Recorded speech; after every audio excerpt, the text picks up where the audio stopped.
if ever there was a sport everyone should try, it was tennis. I've tried most sports. I was a jock as a kid and I played everything there was to play. But tennis is the only sport I know that has organized competition for kids from under the age of 7 to over the age of 90. Yeah, that's right, over the age of 90. 25, 30 years ago or so, those folks said they couldn't play with the 85-year-olds anymore because they just moved around too fast, and we need to play with people that move at our speed. Tennis got a bad rap because people thought it was the country club sport. It wasn't cool. People had to wear all white and you had to be rich. Well, that's not really the case at all. If you think about it, I bet you know where the courts are in your neighborhood or in your community. Because pretty much every community has courts where it costs almost nothing to get out there and to play. I think the people that really thought about it believe tennis must be the greatest sport there is. Because as I watch television, I can't think of a sport which gets used more in commercials to sell everything from insurance to real estate.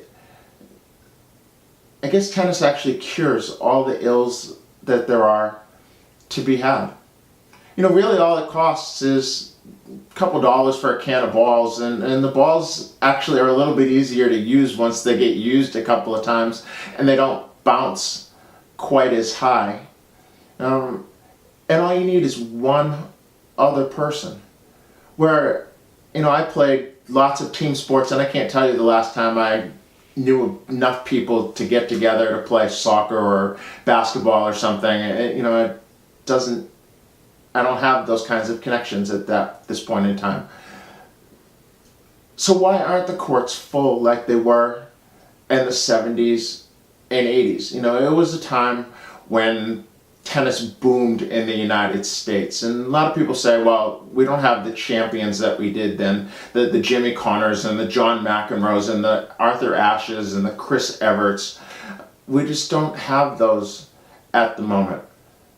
But I actually don't believe that's the case.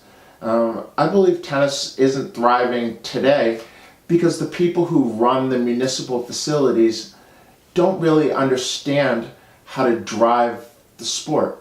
A lot of them are used to the days where it was almost like being a fisherman, and you just went, and before you could even cast, the fish started jumping into the boat.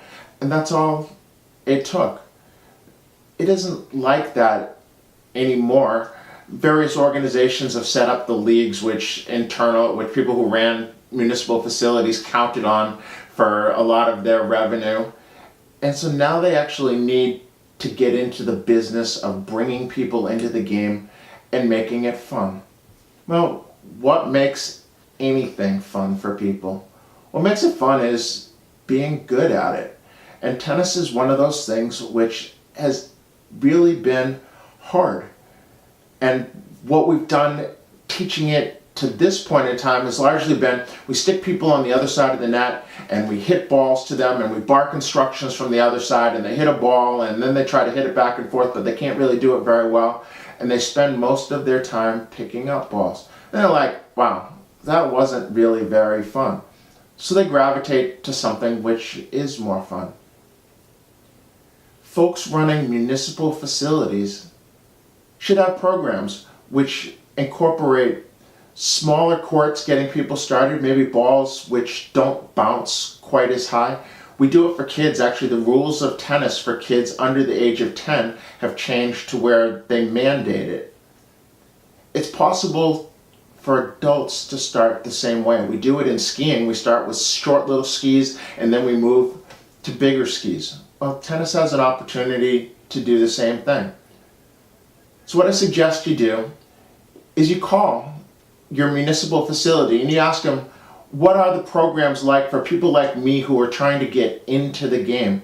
Do you use smaller courts and modified balls to get people like me started? Can we get competition right from the very beginning where we actually play the game rather than stand in a line and have people bark at us? And then once you get started, take the time to get a one-on-one private lesson from time to time.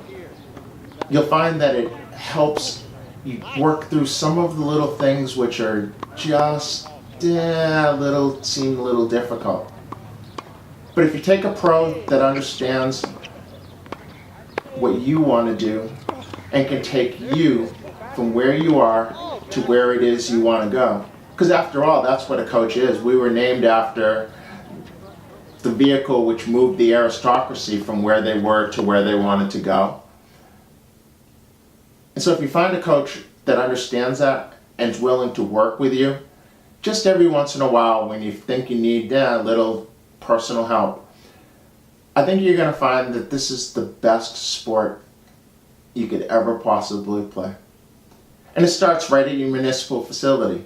So check it out on the internet or look in the phone book if you still have one. They're waiting for your call.